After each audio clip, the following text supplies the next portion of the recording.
ہے اگر آدمی امام اور مجتہد کی تقلید نہ کرے تو دین پر عمل کی توفیق نہیں ملتی، دین پر عمل کی توفیق نہیں ملتی۔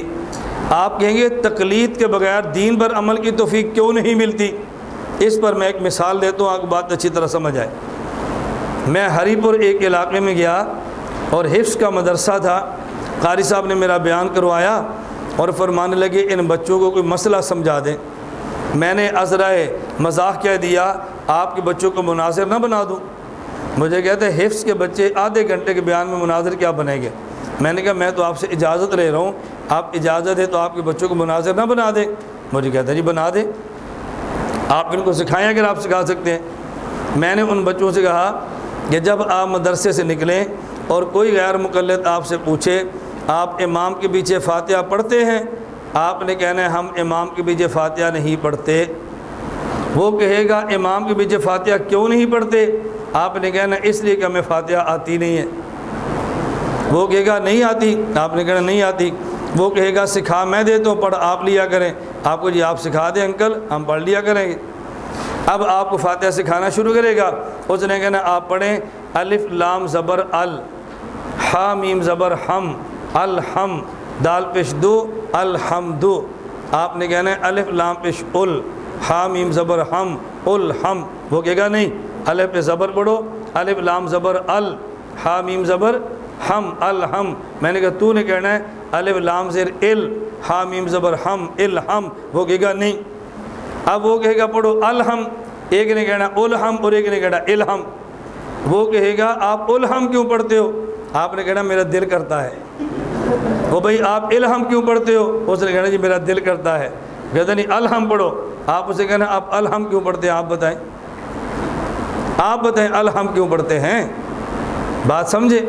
آپ بتائیں الحم کیوں پڑھتے ہیں؟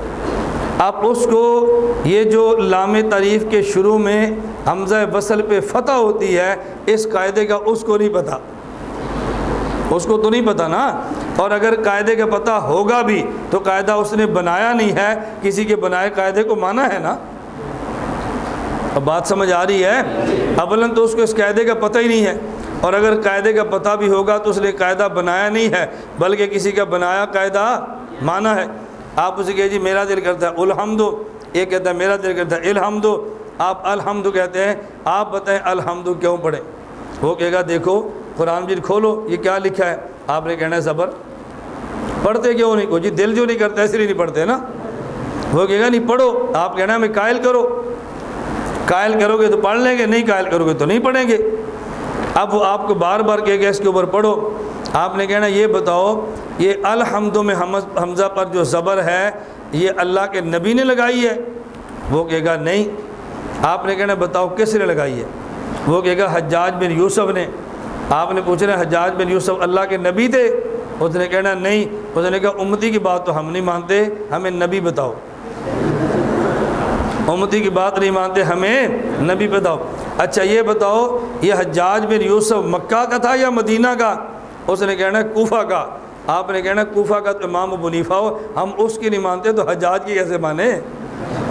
اچھا یہ بتاؤ یہ حجاج عادل تھا؟ اس نے کہنا جی ظالم۔